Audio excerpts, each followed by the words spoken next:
and gentlemen, boys and girls, cardaholics of all ages, welcome back to Big Al's Cards, and thank you so much for watching. And in today's video, I want to talk about why I think Panini Baseball doesn't get the love that it deserves, and pose the question, does it really boil down to just the logos missing that causes the value to be so different from Topps?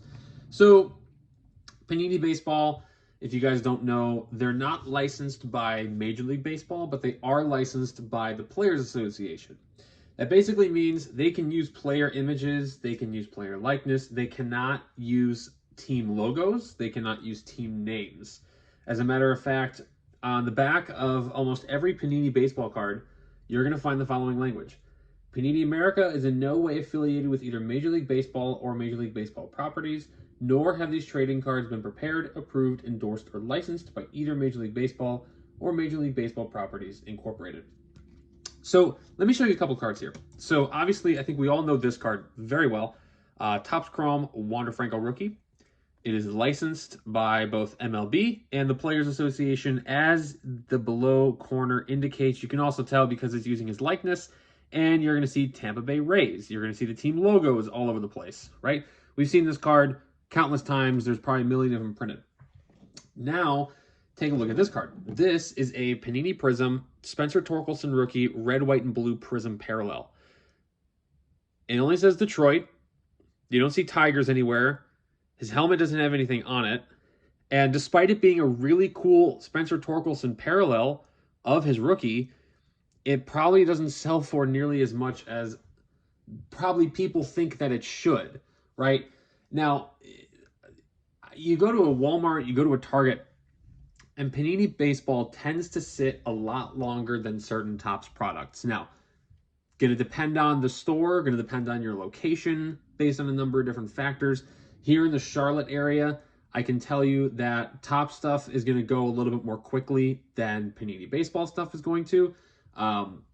You can find Prizm hanger packs and blasters pretty much just about at every Walmart right now, versus at compared to Topps products, Chrome gets pretty much taken depending on where you are in the store.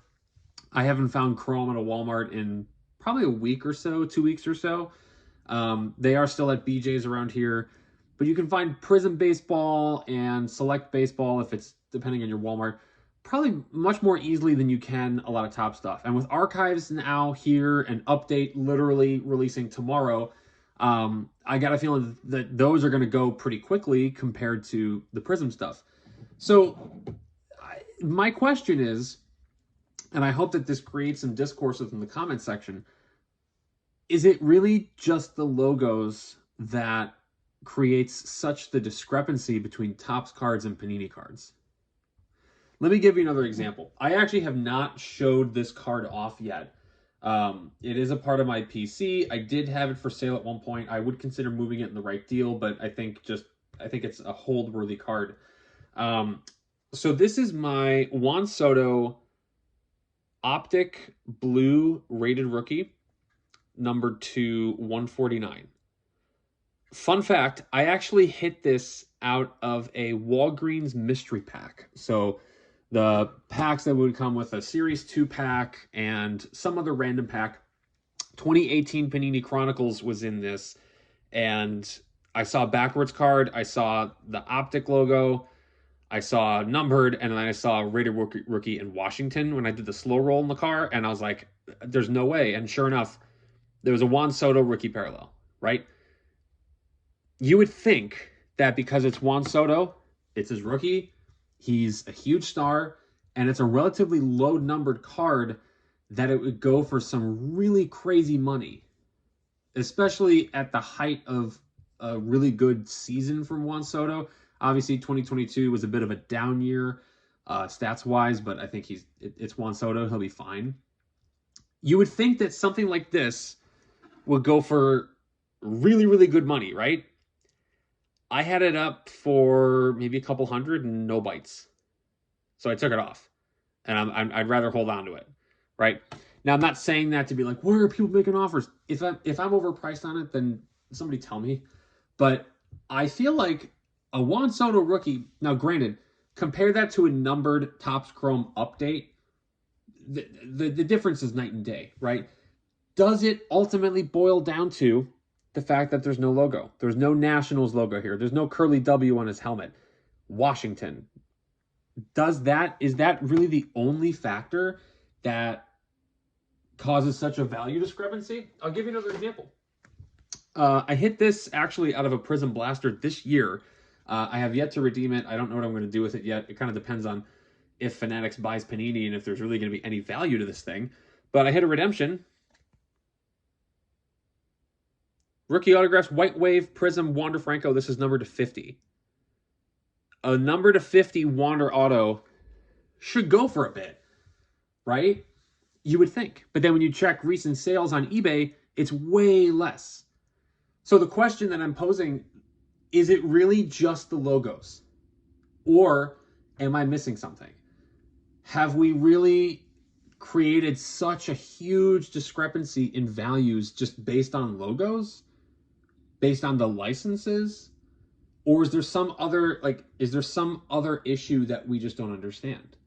Right? If these two cards were licensed, they would go for stupid money, right? Especially since it's a Panini product and one's Prizm, one's Optic, the two names everybody goes crazy over when it comes to retail.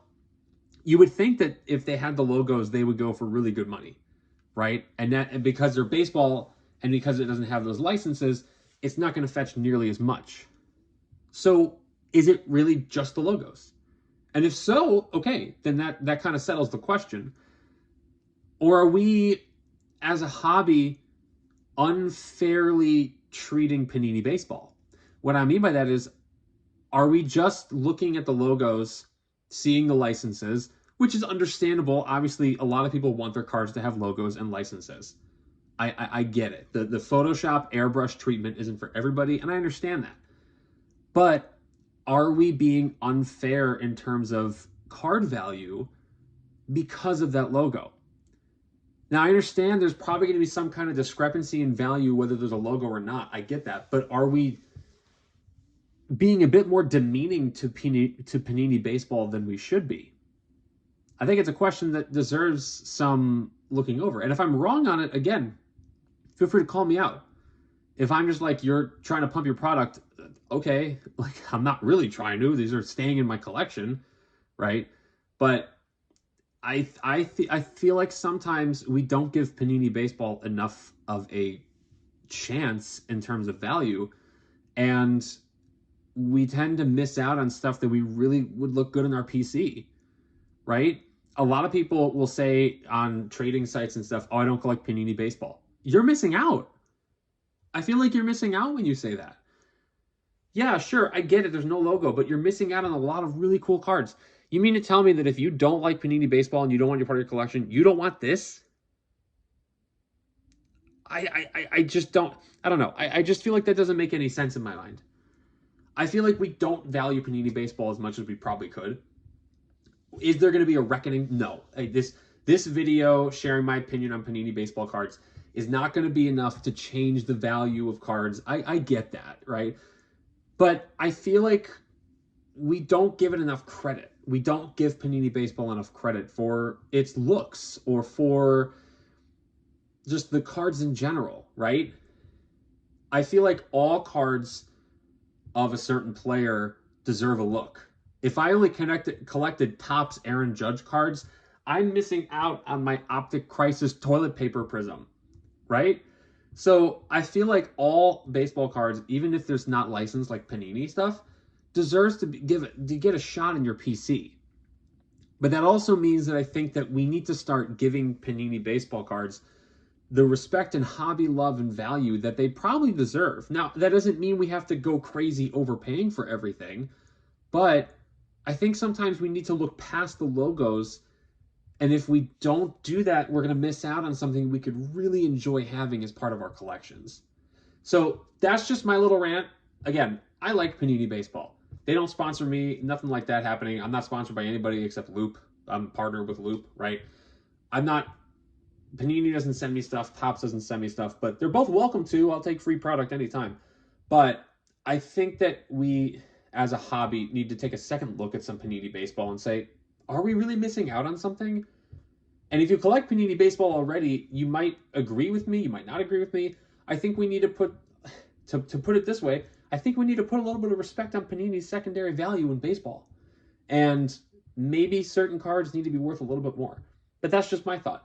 Let me know your guys' thoughts in the comments below. I always love having the discourse with you guys.